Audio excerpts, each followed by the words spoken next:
ఈ వీడియోను మీకు సమర్పిస్తున్న వారు శుభమస్తు షాపింగ్ మాల్.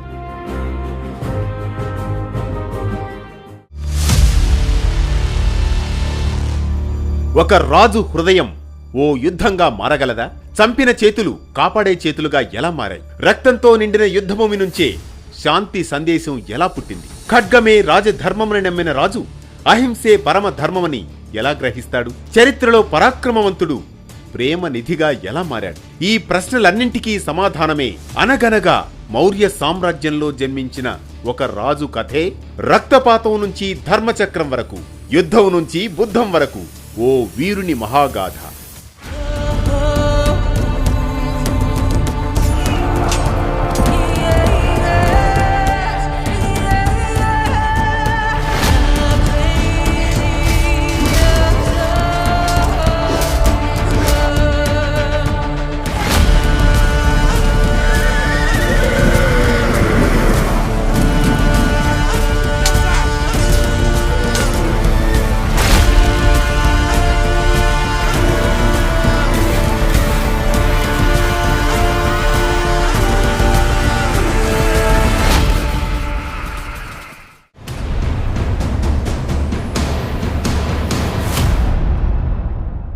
అనగనగా అవి భారతదేశంలోని వివిధ రాజ్యాల మధ్య విభజన విద్వేషాలతో ఊగిసలాడే సామాన్య శక సంవత్సరపు పూర్వపు కాలపు రోజులు. ఖడ్గధ్వనులు శాంతిని చీల్చి యుద్ధమే రాజనీతిగా ఏలే కాలం. వేద మంత్రాలు ప్రభవిస్తున్న, చరిత్రను రక్త కన్నీరే సిరాగా రాసిన సమయం. ఋషుల తపస్సు ఓవైపు, రాజుల దురహంకారం మరోవైపు. అలాంటి కాలగర్భంలోనే మౌర్య సామ్రాజ్య రాజధాని పాటలీపుత్రం రాజప్రాసాదం ఆనందధ్వనులతో నిండిపోతుంది. ఆ సమయంలో దాసి చక్రవర్తి వద్దకు పరుగు పరుగున వెళుతుంది.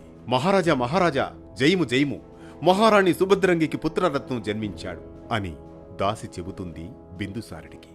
ఆహా భళా, నా వంశానికి ఇదే వెలుగు అని పొంగిపోతాడు బిందుసారుడు. అలా సామాన్య శక సంవత్సరానికి పూర్వం 304వ సంవత్సరంలో జన్మించిన ఆ శిశువే అశోకుడు.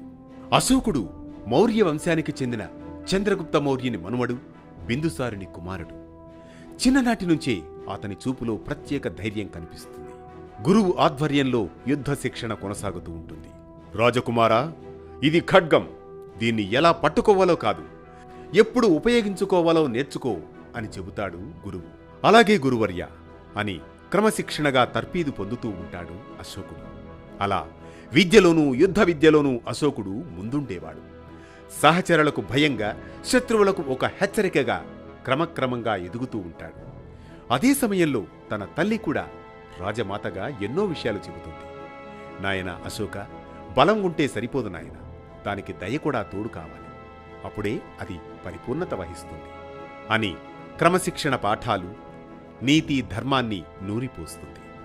అమ్మా, దయ బలహీనత కాదా అమ్మా అని బదులు ప్రశ్నిస్తాడు అశోకుడు. ఆ ప్రశ్నే భవిష్యత్తులో అతని జీవితాన్ని మలిచే ఓ అంకురమవుతుంది. తక్షశిల, ఉజ్జయిని వంటి ప్రాంతాలకు యువ వయస్సులోనే పాలకుడిగా నియమితుడవుతాడు అశోకుడు. పరిపాలనలో కఠినత, నిర్ణయాలలో వేగం. అలాంటి తరుణంలో కళింగ యుద్ధం సామాన్య శక సంవత్సరానికి పూర్వం 261లో జరిగింది. ఆరంభంలో అశోకుడు ఖడ్గమే న్యాయం అనుకున్న రాజు. యుద్ధ నినాదాలతో భూమి కంపించేది. సామ్రాజ్యం విస్తరించాలంటే రక్తం కారాల్సిందే అని భావించేవాడు. కళింగ యుద్ధం చెలరేగింది. ఢంకాలు మోగాయి, ఖడ్గాలు మెరిశాయి, వేలాది ప్రాణాలు నేలకూలాయి. యుద్ధం ముగిసింది. అశోకుడు కళింగ, ప్రస్తుత ఒడిశాపై భయంకరమైన యుద్ధం చేసి జయించాడు.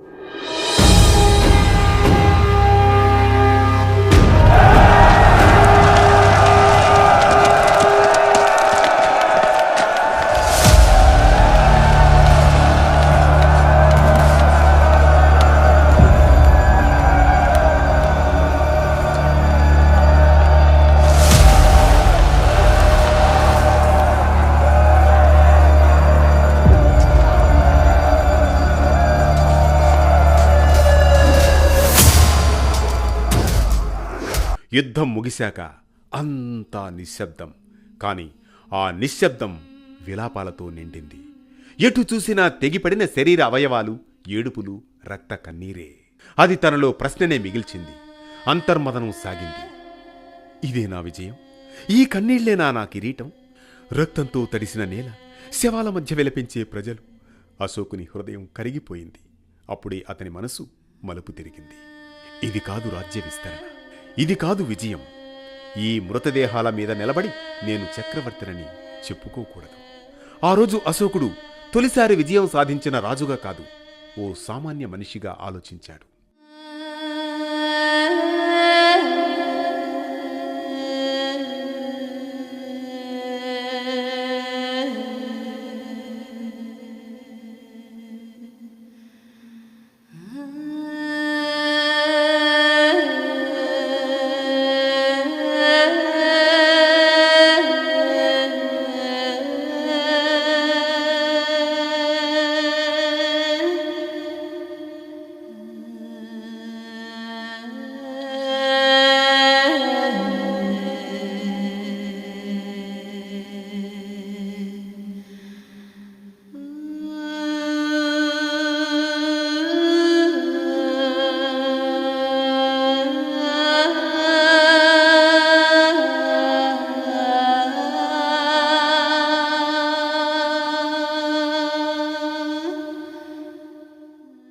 అంతే, అహింస పరమధర్మం అనేది అతని శ్వాసైంది.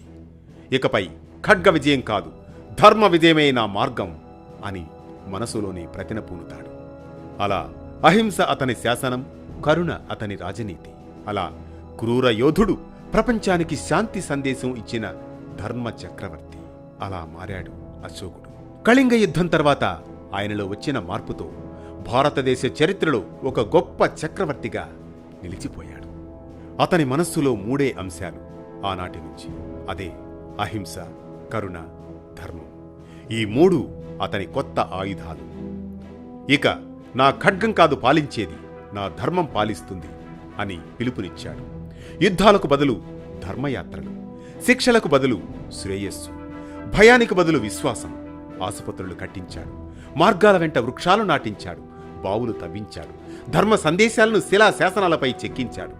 ఇలా ఖడ్గంతో మొదలైన రాజ్యం ధర్మ చక్రం వరకు కొనసాగింది. చరిత్రలో తొలిసారి ఒక చక్రవర్తి యుద్ధం ద్వారా కాక శాంతి ద్వారా మహానుభావుడయ్యాడు.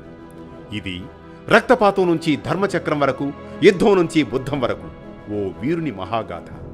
ఈ కథనం మనకిచ్చే సామాజిక సందేశం ఒక్కటే: మార్పు అసాధ్యం కాదని, అధికారం చేతుల్లో ఉన్నప్పుడు విధ్వంసం సులభమేనని, కాని అదే అధికారంతో కరుణను పంచడం ఇంకా మహామహోన్నతమైందని.